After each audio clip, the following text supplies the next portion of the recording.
કનોજ નામના નગરમાં એક બ્રાહ્મણ હતો. અજામિલ એનું નામ હતું.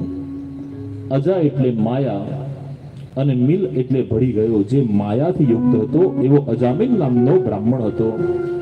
અજામિલ બ્રાહ્મણ સુખી સંપન્ન હતો, પણ દાસીના સંસર્ગને લીધે દૂષિત થવાના કારણે એનો સદાચાર નષ્ટ થઈ ચૂક્યો હતો. પતન પામેલો અજામિલ જે બ્રાહ્મણ હોવા છતાં પણ વટે માર્ગીઓને ક્યારે બાંધી અને લૂંટી લેતો, જુગારમાં છળકપટથી બધું ધન લૂંટાવી દેતો, ધન માટે એ ચોરી કરતો, કોઈનું ધન દગાકોરીથી લઈ લેતો.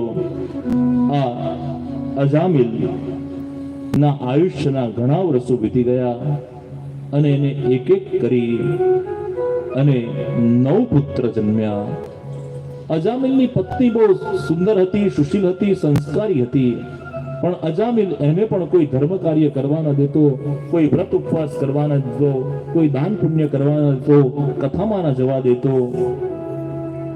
અજામિલની પત્ની પોતાની પતિની આજ્ઞાનું પાલન કરતી. મનમાં બહુ ઈચ્છા હોય દાન પુણ્ય કરવાની, પણ અવસર પ્રાપ્ત ન થતો. અજામિલ કાયમ ઘરમાં જ રહેતો. એકવાર અજામિલ કોઈ કાર્યથી એક નગરમાંથી બીજા નગરમાં ગયો અને આ નગરમાં કેટલાક સાધુ સંતો આવ્યા. ગામના યુવાનોને ટીખળ કરવાની વૃત્તિ થઈ. સાધુ સંતોએ કહ્યું કે અમે 2 દિવસથી ભૂખ્યા છે, ખૂબ ભૂખ લાગી છે, તમારા ગામમાં કોઈ સદાવ્રત ચાલે છે? ત્યારે ગામના યુવાનો કહે છે, અરે અમારા ગામમાં અજામિલ નામના મોટા ભગત છે, એમના ઘરે જાઓ, તમને જરૂર ભોજનનો પ્રબંધ થઈ જશે. અજામિલ ઘરનું ઘર ક્યાં? અજામિલ બ્રાહ્મણનું ઘર અહીંયા જ છે. ગામના યુવાનોએ ઘર બતાવ્યું.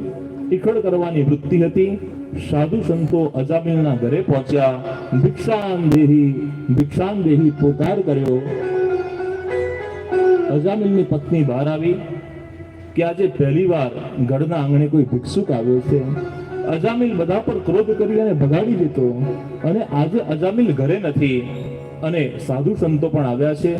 12ની તિથિ છે, ઉત્તમ એવું મુહૂર્ત છે અને આ અવસરનો હું લાભ લઈ લઉં. સાધુ સંતોને હું ચોક્કસથી કંઈક દ્રવ્ય આપું, એમનો આદર સત્કાર કરું. અજામિલની પત્ની રાજી થઈ. ઘરમાંથી ધન સંપત્તિમાંથી થોડો ભાગ લઈને આપવા લાગી. સાધુ સંતો કહે છે, અમે તો ભૂખ્યા છે, અમારે આ સોનું ચાંદી નથી જોઈતા, અમારે તો પ્રસાદ જોઈએ છે, અમારે ભોજન જોઈએ છે.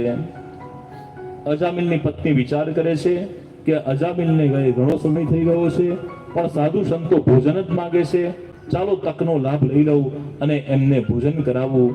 અજામિલની પત્નીએ તાત્કાલિક બધા રસોઈના વ્યંજનો તૈયાર કર્યા.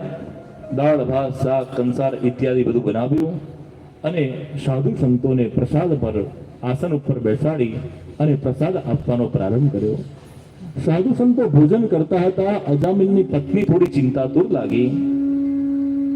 અજામિલની પત્નીની સામે સાધુ સંતો જોવે છે. અજામિલની પત્ની કહે છે કે હે સંતો, થોડી કૃપા કરો ને, થોડું જલ્દી જમી લો ને, થોડું ઉતાવળે જમી લો ને. સાધુ સંતોને લાગ્યું કે નક્કી આના પતિદેવ એને કોઈ ધર્મ કાર્ય કરવા નથી દેતા અને એના પતિથી છુપાઈને અમને જમાડી રહી છે. એનો પતિ આવશે તો એના પર ક્રોધિત થશે, એટલા માટે અજામિલની પત્ની અમને ઉતાવળે જમવાનું કહે છે. બાકી કોઈ જમતો હોય તો આપણે એમ કહીએ નિરાતે જમો, શાંતિથી જમો, પણ અહીંયા અજામિલની પત્ની કહે છે કે જરા ઉતાવળે જમી લો ને. સાધુ સંતો શાંતિથી ભોજન કરતા હતા અને અજામિલની પત્નીને જે ભીતિ હતી, જે ડર હતો, એવું જ થયું.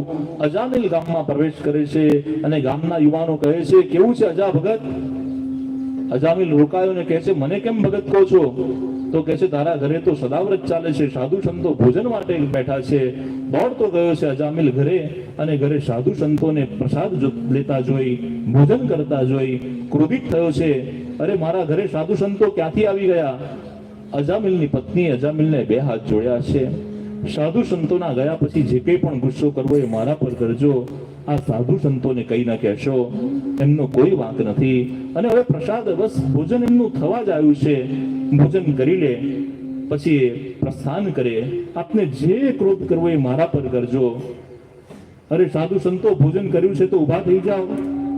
સાધુ સંતો કહે છે કે સાધુ સંત બ્રાહ્મણને ભોજન કરાવો, પછી દક્ષિણા આપવી પડે. જ્યાં સુધી દક્ષિણા ના આપો ત્યાં સુધી આસન છૂટે નહીં, આસન પરથી ઊભા ન થવાય, નહીં તો એનું ફળ તમને ન મળે.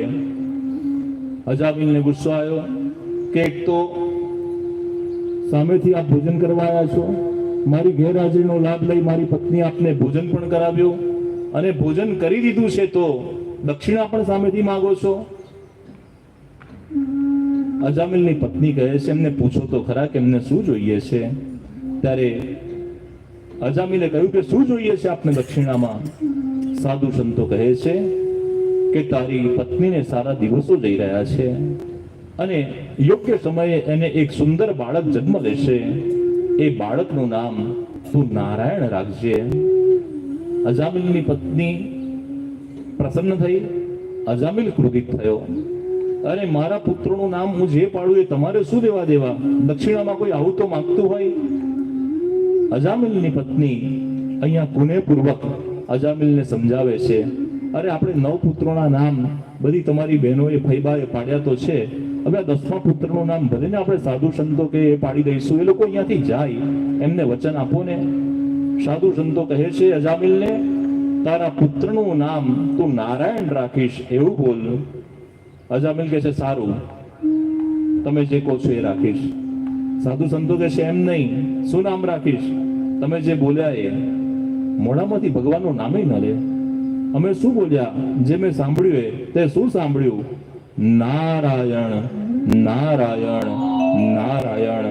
3 વખત સાધુ સંતોએ યુક્તિપૂર્વક અજામિલ પાસે નારાયણ નારાયણ નામ બોલાવ્યું છે, અને નારાયણ નારાયણ નામ બોલાવી અને સાધુ સંતો ત્યાંથી વિદાય પામ્યા છે. અને અજામિલની પત્નીને 9.5 માસ પૂર્ણ થતા એક સુંદર પુત્રનો જન્મ થયો છે, અને પુત્રનો જન્મ થતા અજામિલ બહુ પ્રસન્ન થયો છે. 10મા પુત્રનું નામ એણે નારાયણ એવું પાડ્યું છે. પોતાના ઘરે પુત્રનું જન્મ થયો, અજામિલ બહુ રાજી થયો. શરીર ધીરે ધીરે અશક્ત થવા લાગ્યું, અને અજામિલની આસક્તિ નાના પુત્ર નારાયણમાં વધવા લાગી. નારાયણની કાલી ઘેલી ભાષાની અંદર એ અત્યંત મોહિત થયો. નારાયણ અહીંયા આવો, નારાયણ મારા માટે જળ લઈ આવો. નારાયણ ક્યાં ગયો? નારાયણ જમ્યો કે નહીં? નારાયણ જમ્યો કે નહીં? અવારનવાર નારાયણ નારાયણ નારાયણ નામ બોલાવા લાગ્યું.